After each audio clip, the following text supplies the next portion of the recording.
presentamos Tiempo de Dios con el pastor Ezequiel Molina Hijo. Una palabra de fe que puede transformar.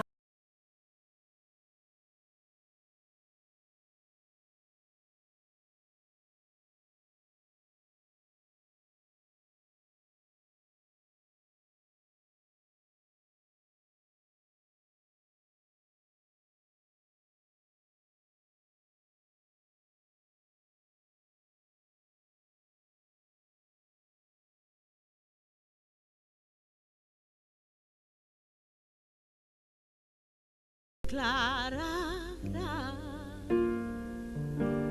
Vamos, iglesia. La gloria del Dios vivo.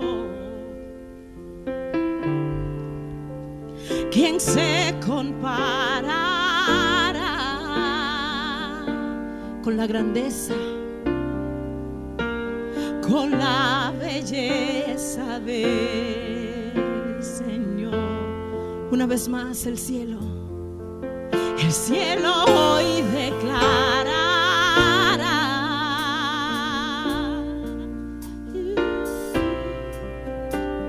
la gloria.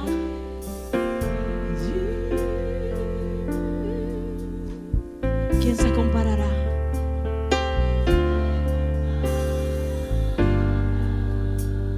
Con la belleza, con la belleza. Aleluya, por eso decimos por siempre tú serás.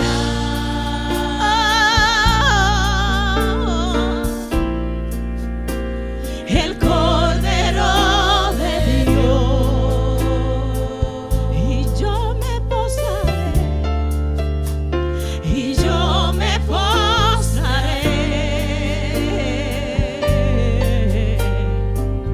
para adorarte, Dios, por siempre tú serás.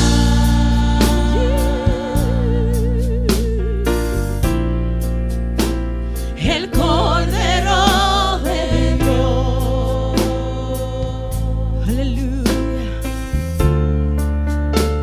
Y yo me postraré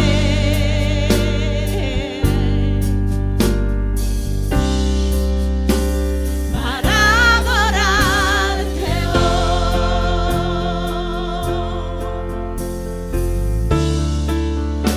Aleluya. Aleluya. Aleluya.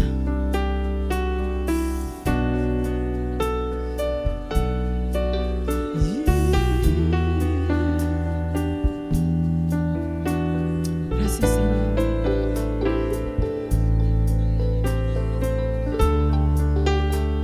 Vamos a decirlo una vez más, el cielo. Aleluya. El cielo hoy declarará la gloria del Dios vivo. La gloria del Dios vivo, que inmolado fue.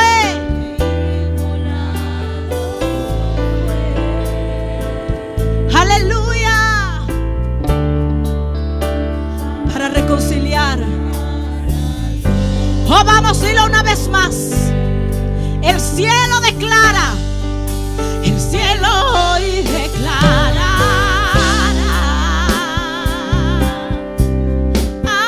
Gloria. La gloria del que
por siempre tú serás. Dile que lo escuche. El Cordero de Dios. Aleluya. Y yo me postraré. Aleluya. Para adorarte hoy. Dilo una vez más, por siempre. Por siempre tú.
Y yo, vamos a la iglesia.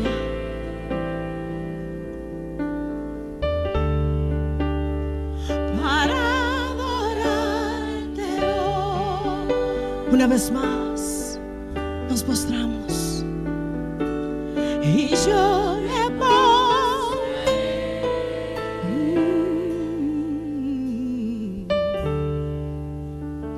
para adorarte Dios. Aleluya. San Lucas capítulo 5, verso 1. Dice: aconteció que mientras las multitudes se agolpaban sobre él, sobre Jesús, y escuchaban la palabra de Dios, Jesús estaba de pie junto al lago de Genesaret y vio dos barcas que estaban a la orilla del lago. Los pescadores habían salido de ellas y estaban lavando sus redes. Al entrar él en una de las barcas, la cual pertenecía a Simón, pidió a éste que le apartase o que la apartase de tierra un poco. Luego se sentó y enseñaba a las multitudes desde la barca. Cuando acabó de hablarle, le dijo a Simón: boga mar adentro y echad vuestras redes para pescar. Simón le respondió y le dijo: Maestro, toda la noche hemos trabajado duro y no hemos pescado nada, pero por tu palabra echaré la red. Cuando lo hicieron, atraparon una gran cantidad de peces y sus redes se rompían. Hicieron señas a sus compañeros que estaban en la otra barca para que viniesen a ayudarles. Ellos vinieron y llenaron ambas barcas de manera que se hundían. Y Simón Pedro, al verlo, y yo quiero que preste atención a este verso 8, Simón Pedro, al verlo, cayó de rodillas ante Jesús, exclamando: apártate de mí, Señor, porque soy un hombre pecador. Amén. Pueden sentarse.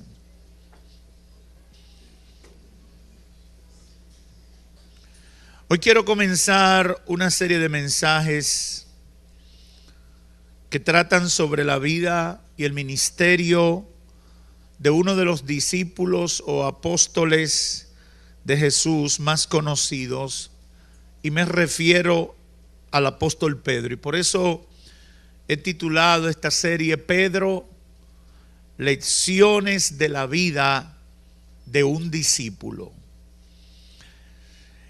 Su vida, comenzando con el llamado que el Señor le hizo hasta su muerte, nos permiten aprender lecciones importantes y provechosas para todos los que somos o aspiramos a ser discípulos de Cristo.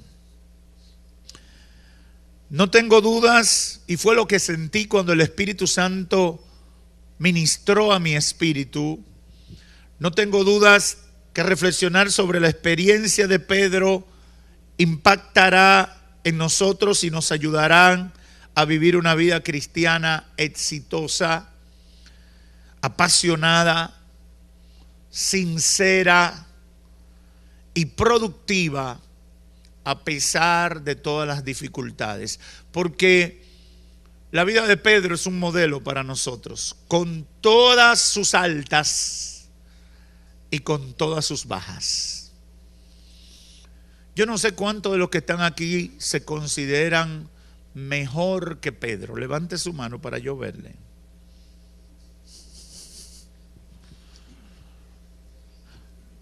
Yo sé que algunos hermanos me tienen miedo cuando yo hago preguntas así, pero Dios sabe que no lo hago con intención de que nadie se sienta mal. Pero cualquiera pudiera sentirse mejor que Pedro. Muchas veces nosotros decimos, yo soy mejor que fulano, yo no soy, no, quizás no lo decimos así diciendo que somos mejores, pero lo decimos diciendo, yo no hago lo que hace fulano, yo no cometo los errores que comete fulano, yo no doy para caer en la situación que cayó fulano. Pedro tiene una vida interesante y sus experiencias nos enseñan muchas cosas, y hoy quiero comenzar con una de esas lecciones, y la primera de ellas es que Pedro en su vida fue testigo de los muchos milagros de Jesús. Es el único apóstol que estuvo en todos los milagros de Cristo. Y eso le permitió ser testigo de primer orden de toda la manifestación del poder de Cristo durante su ministerio aquí en la tierra. Y eso se debió fundamentalmente, y es la tesis que pienso demostrar a la luz de la Biblia, eso se debió fundamentalmente a su disposición y entusiasmo por estar involucrado en las cosas del Señor. Conozcamos un poquito de su vida, o cómo comenzó, cómo se conoció. Se le llamó también Simón y Cefas. Era de Betsaida, su profesión era pescador, de la manera más artesanal o más simple que usted se pueda imaginar. Era hermano de Andrés, quien tras encontrarse con Jesús invitó a Pedro para que siguieran a Jesús también, y Andrés fue uno de los discípulos de Juan el Bautista. Muchos presumen que también Pedro fue discípulo de Juan el Bautista, aunque sea parcialmente. Jesús le cambió el nombre y le dijo: Pedro, ya no te llamarás Pedro ni te llamarás Simón, sino te llamarás Cefas. O ya no te llamarás Simón, te llamarás Cefas, que quiere decir Pedro, y significa piedra en arameo. Pedro es la traducción de Cefas, del original arameo, al griego, y por eso en griego usted escuchará la expresión Petrus o algo parecido.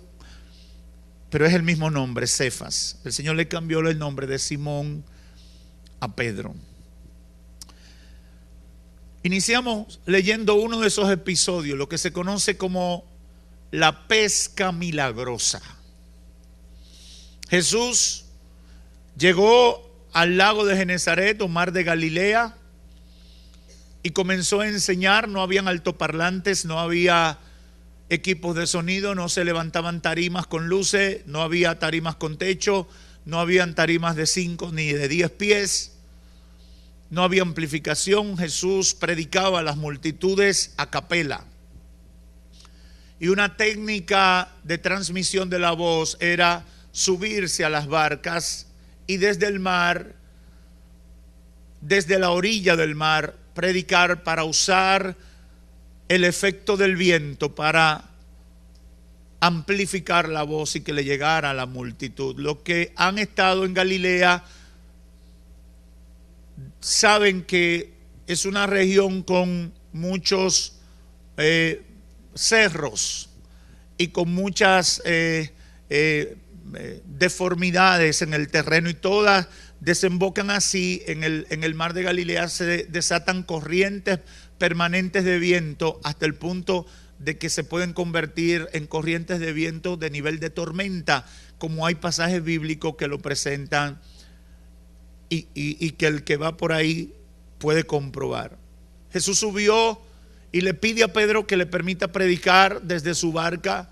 Pedro aceptó gustosamente, no tenía todavía una relación estrecha con el Señor, y después que Cristo termina de predicar, le dice a Pedro: navega un poco más adentro y echa la red. Toda la noche habían estado intentando pescar, no habían conseguido pesca, pero Cristo le dice: boga mar adentro que voy a enseñarte algo, y echa la red. Y Pedro echa la red y, oh sorpresa, cuando lo hicieron, dice el verso 6, atraparon una gran cantidad de peces y sus redes se rompían porque los peces no cabían, y tuvieron que hacer señas a sus compañeros que estaban en la otra barca para que vinieran a ayudarle. Vinieron y ambas barcas se llenaron de peces al nivel que se hundían. Un milagro sobrenatural del cual fueron testigos con la pesca de peces cuando nadie pensaba que era posible.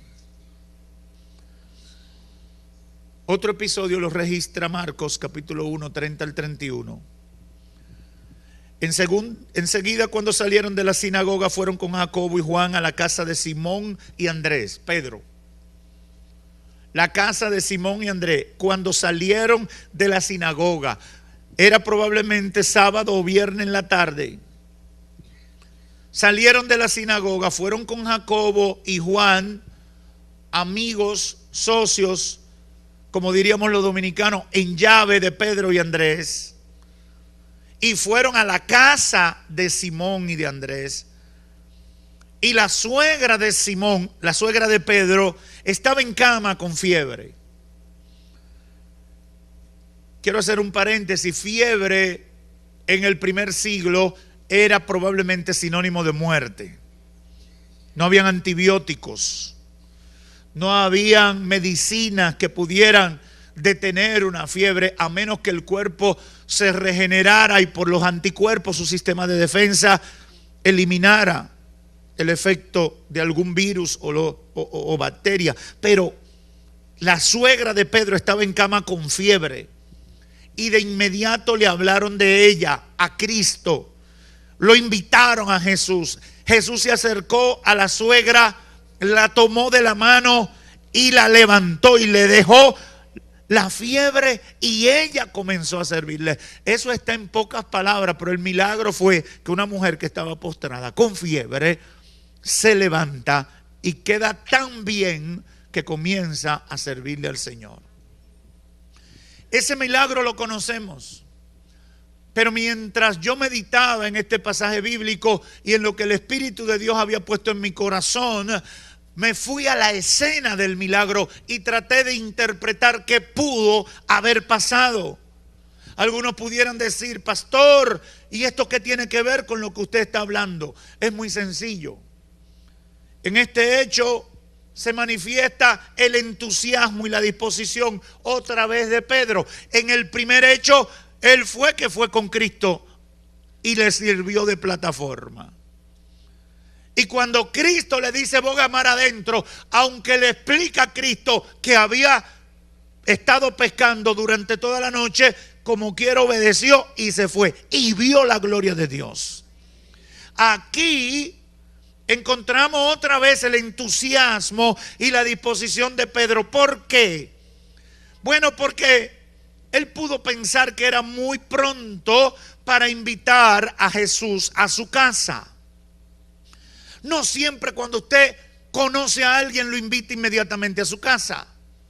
Cuando usted conoce a alguien, primero lo trata.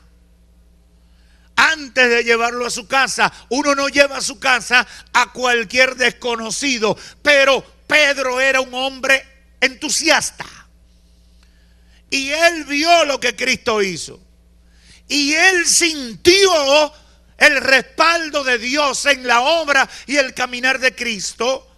Y aunque pudo pensar que era muy pronto para llevar a Jesús a su casa, quizás alguien le dijo que no tomara las cosas tan deprisa.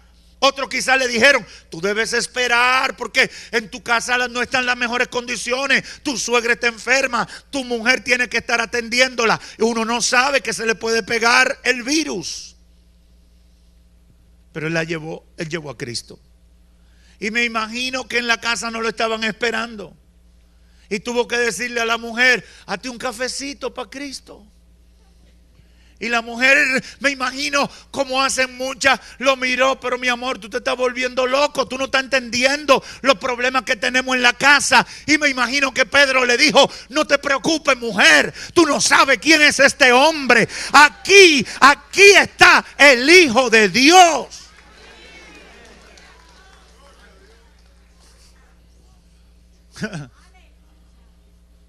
Y le dijo, deja que este hombre especial.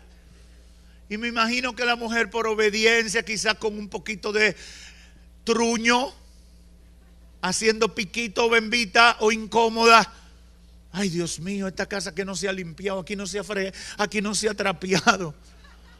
Tenemos 3 días sin trapear porque la suegra está enferma y toda la atención está con la suegra. ¿Usted está entendiendo lo que estoy tratando de decir? Pero Pedro era entusiasta y dispuesto. Él llevó a Jesús. Yo quiero que Jesús vaya a mi casa. Y aunque yo no tengo mucho que servirle, aunque quizás en mi casa no están las mejores condiciones, es bueno que ese hombre vaya a mi casa. Aleluya. Y nada lo detuvo y llevó a Jesús a su casa. ¿Y qué pasó? Tan sencillo. Jesús, me imagino que Pedro le dijo, mira, Señor, ya que tú estás aquí, mira, yo he visto lo que tú, ya yo tengo un feeling de lo que tú estás haciendo y lo que hay en ti. Por favor, ¿no te pesaría hablar con la suegra? Tú sabes que quizás ella y yo no nos llevamos muy bien, pero yo quiero que tú hables con ella y nadie sabe. La Biblia no entra en todos esos detalles. Pero cuando uno los hechos bíblicos tienen que llevarlos a la realidad de la vida para entenderlos mejor, porque en la Biblia no van a entrar en tantos detalles porque tendría 100 veces el tamaño que tienen. Pero yo me puse a meditar en todo eso. ¿Y qué identificamos ahí? Un hombre entusiasmado y dispuesto para invitar a Cristo a que entrara en su casa. Y a pesar de que quizás no estaba preparado, le dio la oportunidad al Señor de entrar en su casa. Y cuando Cristo entra en una casa, cosas buenas comienzan a suceder. Yo no sé si aquí hay alguien que puede testificar. Cuando Cristo entra en una casa, cosas buenas comienzan a suceder. Pero caminemos por un tercer episodio y último que quiero presentarle. Mateo 14, 23 al 32. Dice la Biblia, una vez despedida la gente, subió Jesús al monte para orar a solas. Y cuando llegó la noche, estaba allí solo. La barca ya quedaba a gran distancia. La barca eran la jipeta de ese tiempo. en la región donde Cristo se movía había mucha exposición al agua. Está el mar de Galilea o lago de Genesaret o mar de Tiberias, como se llaman, todos esos nombres los tienen. Por otro lado, más lejos está el mar Muerto. Y bueno, el mar de Galilea bordea toda la zona de la Galilea y Judea. Es un lago de varios kilómetros y de una gran extensión, y se le llama mar. Dice la Biblia que despedida la gente, habían tenido una actividad, había mucha gente, había visitado. Jesús subió al monte para orar a solas, y cuando llegó la noche estaba allí solo. La barca estaba a gran distancia de la tierra y estaba azotada por las olas porque el viento era contrario. Los discípulos se montaron en la barca y dejaron a Cristo. Y a la cuarta vigilia de la noche, probablemente eso tendrían que ser las 12 de la noche, las 12 o las 3 de la madrugada. Hay muchos cálculos, pero a la cuarta vigilia de la noche, Jesús fue a ellos caminando sobre el mar. Pero cuando los discípulos le vieron caminando sobre el mar, se turbaron diciendo: un fantasma. Y gritaron de miedo. Y Jesús les habló diciendo: tengan ánimo, soy yo. Yo soy. No teman. Quiero contextualizarle para que entiendan. Normalmente Jesús se desplazaba de un lado, de una ribera a otra del mar de Galilea. Y el mar de Galilea tiene varios kilómetros. No recuerdo si son 8 por 15 kilómetros sus dimensiones. Es algo grande. Y desplazarse, cruzar de un lado a otro, le puede tomar en una barca, dependiendo cómo estén las condiciones climáticas, entre 1 y 2 horas. Por lo menos eso se toma ahora. Quizás las barcas en ese tiempo eran más sencillas. Pero si se desata una tempestad como la que nosotros vimos cuando fuimos, usted puede morir y ahogarse, porque vira un barco. Ellos se despegaron de Cristo, estaban en un lado, iban a la otra ribera. Cristo se retira y se queda solo orando, y los discípulos se van. Y cuando están en medio de la noche, había terminado todo evento, toda actividad, la noche le toma, el tiempo se complica y están en medio de una crisis. Jesús se acerca a la barca caminando sobre las aguas. Ellos piensan que es un fantasma y se llenan de temor. Pero Jesús les habla y le dice: tengan ánimo, yo soy, no teman. Entonces les respondió Pedro. Otra vez Pedro. Y le dice: Señor, si eres tú, si no es un fantasma y eres tú, manda que yo vaya a ti sobre las aguas. Él le está diciendo: si eres tú, permite que yo vaya a ti caminando sobre las aguas de la misma manera que tú vienes hacia nosotros, porque yo necesito confirmar que eres tú. Y yo sé que si eres tú, eso se puede. Y dice la Biblia que efectivamente Jesús le dijo: ok, atrevido, ven. Y Pedro descendió de la barca y caminó sobre las aguas, y fue caminando sobre las aguas hacia Jesús. Ahora bien, muchas cosas se han predicado y se pueden seguir predicando mucho más sobre ese pasaje bíblico. Ahora, lo que yo quiero resaltar es lo siguiente. En este episodio, por su entusiasmo y disposición, Pedro fue el único que pudo caminar sobre las aguas. Ningún discípulo caminó sobre las aguas. Ningún discípulo experimentó la experiencia de pisar agua y no hundirse, de vencer la gravedad y ser testigo del poder de Dios solamente por el mandato de Cristo y la fe que él tenía de que si era Cristo el que estaba ahí, él podía vencer las leyes de la física para caminar como Cristo lo estaba haciendo sobre las aguas. Yo no sé si usted está entendiendo conmigo lo que trato de comunicar. Con Pedro pasaron cosas que no pasaron con ningún discípulo.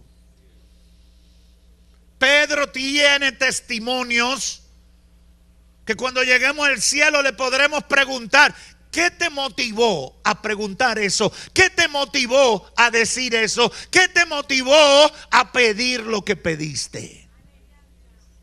Porque con él pasaron cosas que no pasaron con los demás. Estuvo en todos los milagros de Cristo. Cada vez que se referían a los discípulos, siempre decían: Pedro y los demás, Pedro y los otros, Pedro y lo otro. Siempre que se preguntaba algo, salía Pedro. Cuando algo no se entendía, preguntaba Pedro. Y yo quiero concluir con algunas ideas, con un par de ideas que quiero que queden en la mente y el corazón de todos ustedes en esta hora. El entusiasmo, y fue lo que el Espíritu de Dios ministró a mi espíritu, el entusiasmo y la disposición de Pedro, el discípulo, en atención a Cristo, le dio el privilegio de ser testigo del poder de Dios de una manera que más nadie tuvo ese privilegio. El entusiasmo y la disposición le permitió a él ver la pesca milagrosa. Fue el único que caminó sobre las aguas. La gloria de Dios no solo se manifestó en su vida, sino que llevó la gloria de Dios a su familia para sanidad de su suegra. Y siempre fue él el que aprendió más del maestro. Siempre preguntaba: ¿y por qué, Señor? ¿Y cómo va a ser, Señor? Señor, explícanos eso. Eso es ahora o para después. Es con nosotros con el que va a venir. Él siempre preguntaba, él siempre sabía, él siempre estaba en el medio, él siempre era protagonista de lo que estaba pasando. Entusiasta. Y esa es una lección poderosa para nosotros. Y fue lo que el Espíritu de Dios ministró a mi espíritu para esta hora. La vida cristiana está llamada a ser una vida llena de experiencias poderosas en Dios. Yo sé que mucha gente no me entendió, pero se lo voy a repetir. La vida cristiana está llamada a ser una vida llena de experiencias poderosas en Dios. Está llamada a ser eso. No puede ser algo estático e insípido.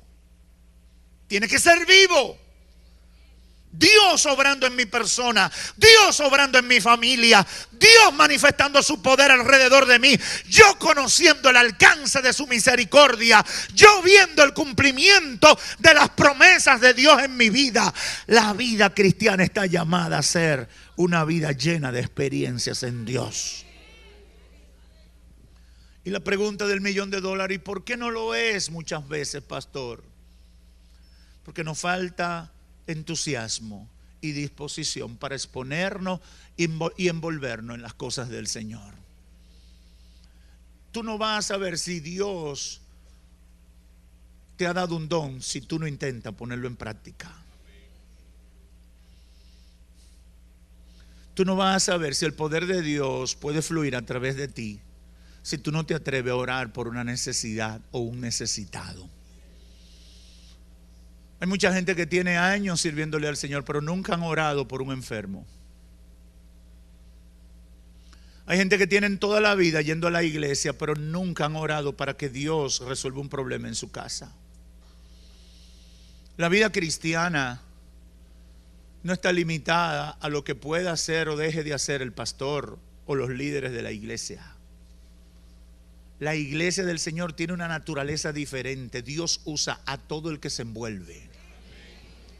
Dios quiere manifestar su gloria a través de todos los que le sirven en espíritu y en verdad. Dios quiere hacer cosas grandes y maravillosas en la vida de todo aquel que reconoce a Jesús como su Salvador y le dice: entra en mi casa, entra en mi vida, cambia todo y trabaja en mi vida con todo. Oh, yo no sé si aquí hay gente que entiende eso. Dios quiere hacer algo con todos. Pero yo tengo que tener deseo de que lo haga. Yo tengo que tener la disposición a exponerme al poder de Dios. Yo tengo que decir: yo quiero, Señor, entra en mi vida. Dime lo que tú quieres. Yo estoy listo. Aleluya.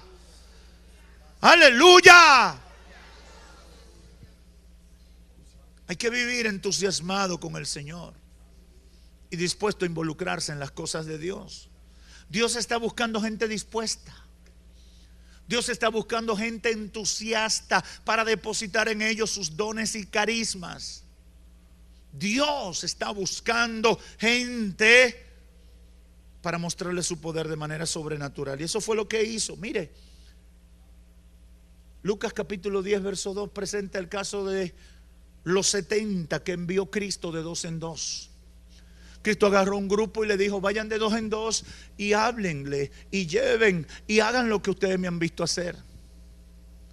Y dice el verso 2: y le dijo: a la verdad la mies es mucha, pero los obreros son pocos. Rogad pues al Señor de la mies que envíe obrero a sus mies. Y esos que fueron, que no protestaron, que con gozo salieron, esos vinieron con reportes poderosos de la manifestación del poder de Dios. Y dice el verso 17 de Lucas 10: los 70 que fueron de dos en dos, 35 grupos de a dos, volvieron con gozo diciendo: ay, Señor, aún los demonios se nos sujetan en tu nombre. Aleluya. Aleluya. Si se hubieran puesto a decir: ay, Señor, pero mira, es muy rápido, tú me estás mandando una cosa muy seria, yo no brego con esos pájaros, yo necesito más. No, el Señor, si Dios te mandó, Dios sabe lo que va a poner de respaldo. Él incluye la capacitación. Cuando Dios nos pone frente a necesidades, frente a problemas, frente a circunstancias, es porque Él sabe que tú puedes hacerlo en su nombre, dependiendo de Él y con los recursos de Él. Yo aprendí desde niño y se lo testifico muchas veces a los jóvenes. En mi casa, mi madre me enseñó la palabra y obviamente mi padre y demás, pero en los cultos del altar familiar en mi casa yo aprendí algo, y era que yo podía orar por los enfermos. Yo no aprendí a orar por los enfermos en la iglesia, ni cuando fui grande. Cuando fui niño, a mí me enseñaron que yo podía orar. Y déjeme decirle, desde niño yo comencé a creerlo. Y a veces mi mamá me decía: mijo, ven, ora por mí, que me duele mucho la cabeza. Y yo era un niño de 7 años, de 6 años, y yo iba muy seguro de que Dios me iba a usar. Yo iba muy seguro de que Dios tenía poder para usar mis manos, imponerlas sobre la cabeza de mi mamá y que el dolor de cabeza desapareciera. Yo no comencé a orar por los enfermos cuando comencé a subirme al altar de una iglesia o al púlpito en una campaña pública o en una gran concentración. Yo comencé en mi casa a orar por el dolor de barriga, por el dolor de cabeza, por la jaqueca, por la gripe, por la fiebre. Y ahí Dios comenzó a demostrarme que Él tiene la disposición de usar a todo aquel, no importa su edad, no importa su conocimiento, no importa su capacidad, no importa cuánta experiencia tenga, Él quiere usar a los que están dispuestos. Aleluya. Los 70 volvieron con gozo diciendo: los demonios se sujetan en el nombre de Cristo. Y Jesús le dijo: les doy autoridad de ahora en adelante de pisar serpientes, escorpiones y sobre todo el poder del enemigo, y nada los dañará. Dios no hace más cosas contigo porque tú no has pasado el primer curso. Dios no hace más cosas contigo porque tú no has perdido el miedo de ser instrumento de Dios.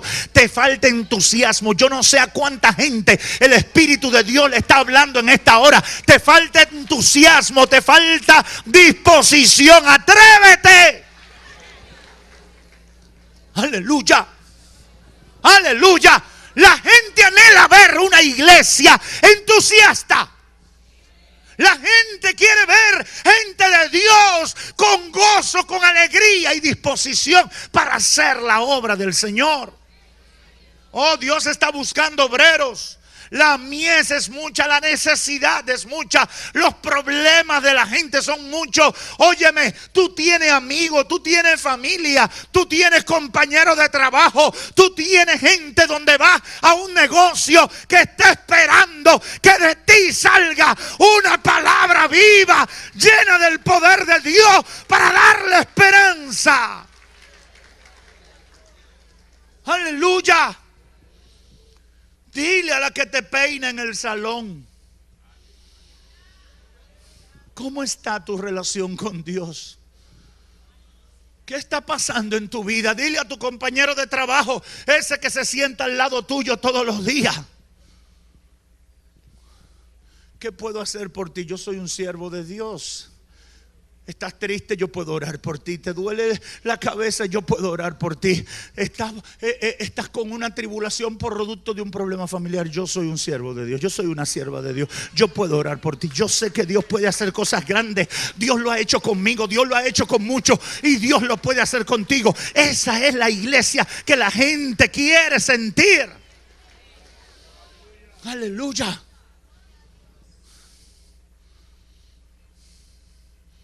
Hay personas que vienen a Cristo en segundo lugar y no la asumen con entusiasmo, no asumen la fe con entusiasmo ni disposición, y solo se quedan a la distancia y con cierto nivel de incredulidad. Le tienen miedo a exponerse al poder de Dios. Y yo quiero decirle a la gente que ha estado así y que piensa de esa manera: así solo vas a conocer al Señor por referencia, por lo que Dios hace en otro. Y no es lo mismo. Lo grande es conocer a Dios por lo que Dios hace en mí. ¿Cuántos pueden testificar de algo que Dios haya hecho en su vida? Qué bueno uno puede decir: es bueno lo que dice la Biblia, lo que Dios hizo con Pedro. Oh, gloria a Dios, aleluya. Pero ¿y contigo? Eso es lo importante. ¿Qué Dios ha hecho contigo? ¿Qué Dios ha hecho en tu vida? ¿Qué ha pasado contigo? Yo le puedo testificar de cosas que Dios ha hecho conmigo en materia de sanidad. Puedo testificar de cosas que Dios ha hecho conmigo en capacitación, de cosas que yo no era capaz de hacer y Dios me capacitó para hacerlas. He podido testificar, y se lo he contado muchas veces a los jóvenes: Dios ayuda en los exámenes. Yo puedo testificar eso. En física 3 me iba a quemar en la universidad. Pasaron 5. Y yo estoy convencido que yo pasé por un milagro.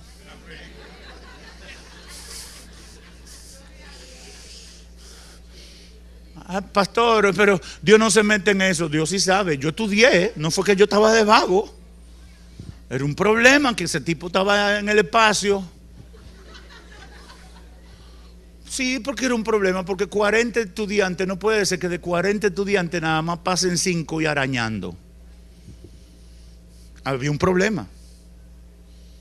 Pero yo sé que yo no sé los otros 4 cómo fue que lo hicieron. Quizá alguno tuvo material de apoyo, se enteró de lo que iba a salir, yo no sé. Ahora yo sí que sé que honestamente yo fui a hacer mi examen y yo sentí que lo que había alrededor de mí era humo. Pero yo cuando salí de ahí dije: Señor, solo un milagro tuyo. 10 días, 12 días después voy a la facultad a ver la nota. Hermano, hay poco gozo más intenso que ese en mi vida. Yo sentí un gozo, yo quería salir huyendo, fui un domingo para que nadie viera lo que me había pasado.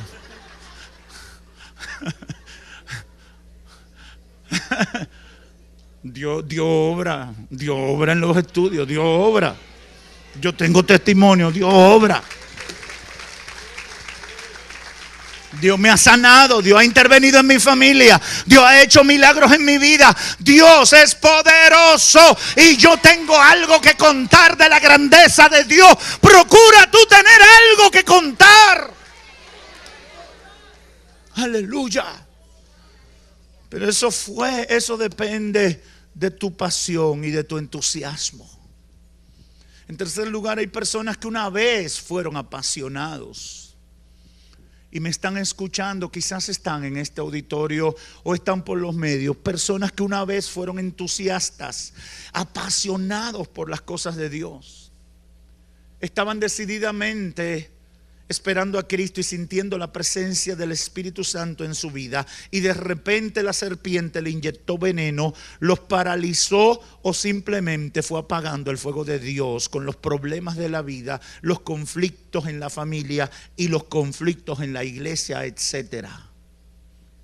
Hasta que solo queda un pequeño humito de lo que una vez era un fuego ardiente.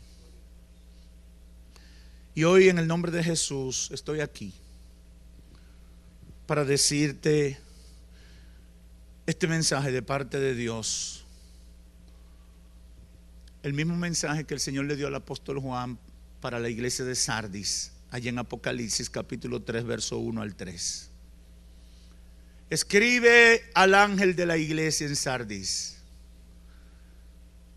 el que tiene los 7 espíritus y las 7 estrellas dice estas cosas: yo conozco tus obras, que tienes nombre de que vives, pero estás muerto.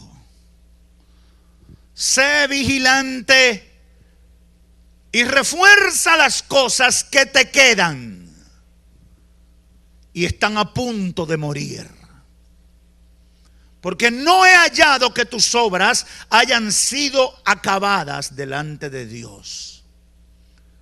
Acuérdate pues de lo que has recibido y oído. Guárdalo y arrepiéntete. Si no eres vigilante, vendré como ladrón y nunca sabrás a qué hora vendré a ti. Acuérdate de lo que has recibido, y yo te digo: aviva el fuego. Aviva el fuego. Aviva el fuego. La vida cristiana es maravillosa, pero tú tienes que estar entusiasmado y dispuesto. Dios no va a buscar las bendiciones y te la va a entrar en la boca y te va a mover la mandíbula. Algo tú tienes que hacer. Pedro es un testimonio y es la lección primera de esta serie de experiencias que encontramos en él. Por su entusiasmo y disposición, vio la gloria de Dios. Estuvo en todos los milagros que Cristo hizo, fue testigo, vivió en su cuerpo, en su carne, la manifestación del poder de Dios. Estuvo en la transfiguración, perteneció al círculo íntimo de Cristo, siempre hablaba, siempre que se mencionaba el ministerio de Cristo, los discípulos, el primero que mencionaban, lea toda la Biblia, todo el Nuevo Testamento, y va a ver que siempre que se habla de los discípulos, y decían: y Pedro y los otros discípulos. ¿Por qué? Porque él siempre quería. Dio tropiezos, y de eso hablaré más adelante. Tuvo sus fallas, tuvo sus imperfecciones, pero algo hay que resaltar: en esa parte de su vida siempre quiso estar donde estaba el Señor. Siempre quiso estar metido en las cosas de Dios. Siempre estuvo dispuesto a ser testigo del poder de Dios. Quiero decirle finalmente a los amigos que la vida cristiana es la mejor vida. ¿Hay alguien aquí que lo puede decir? La vida cristiana es la mejor vida, por la seguridad de la salvación y la vida eterna, pero también por las bendiciones que tenemos al tener el respaldo de Dios en todas las áreas de nuestra vida. La vida cristiana es la mejor vida. Que nadie le quepa duda sobre eso. ¿Y qué se necesita para tener esa vida, pastor? Creer de verdad en Cristo Jesús. Aceptar a Jesús como Señor y Salvador. Y con entusiasmo poner tu fe en Dios. Y creer que todas las promesas de Dios se van a cumplir en tu vida. Si lo haces, yo te garantizo que serás testigo del poder de Dios. Y tu destino eterno, óyeme bien, amigo, tu destino eterno será el cielo al lado de Jesucristo. Que Dios te bendiga. La gloria de Jehová descendió en el Sinaí y aquel monte temblaba porque Dios estaba allí. La gloria de Jehová descendió en el Sinaí y aquel monte, oye Dios, ay, Dios estaba allí, Dios estaba allí. Aquel monte, ay, Dios estaba allí, Dios estaba ahí. Aquel monte, oh, la gloria de Jehová descendió en el Sinaí y aquel monte temblaba porque Dios estaba ahí. La gloria de Jehová descendió en el Sinaí y aquel monte temblaba porque Dios estaba ahí. Ay, Dios estaba allí, Dios estaba ahí. Aquel monte temblaba. Aleluya. Aquel monte, oye, la gloria de Jehová descendió en el Sinaí y aquel monte temblaba porque Dios estaba ahí. La gloria de Jehová descendió en el Sinaí y aquel monte, Dios estaba allí, Dios estaba ahí. Y aquel monte temblaba porque Dios estaba ahí. Ay, Dios estaba allí, Dios estaba ahí. Y aquel monte, oh, ¿quién como tú, Señor? Hay quien como tú, Jehová entre los dioses. ¿Quién como tú, Jehová entre los dioses? ¿Quién como tú, magnífico en santidad, terrible en lores?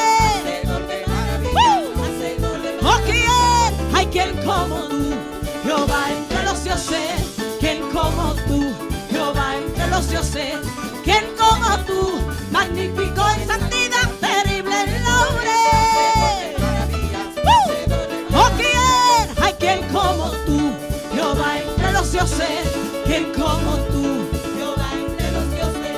¿Quién como tú, magnífico, terrible en lores, hacedor de maravillas? Oh, vamos, ¿quién como tú, Jehová entre los dioses? ¿Quién como tú, Jehová entre los dioses? Hay quien como tú, magnífico en santidad, hacedor de maravillas. Oh, te alabarán, oh Jehová, todos los reyes de la tierra, porque han oído los dichos de tu boca. Cantarán de los caminos de Jehová. Te alabarán, oh Jehová, todos los reyes de la tierra, porque han oído los dichos y cantarán de los caminos. Porque la gloria de Jehová es grande, porque Jehová es excelso en sus caminos, porque Jehová más mira de lejos al altivo. Es que la gloria de Jehová es grande, es que Jehová es perfecto en sus caminos, es que Jehová aleluya. Hoy por eso te alabarán, oh Jehová, todos los reyes.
hemos presentado Tiempo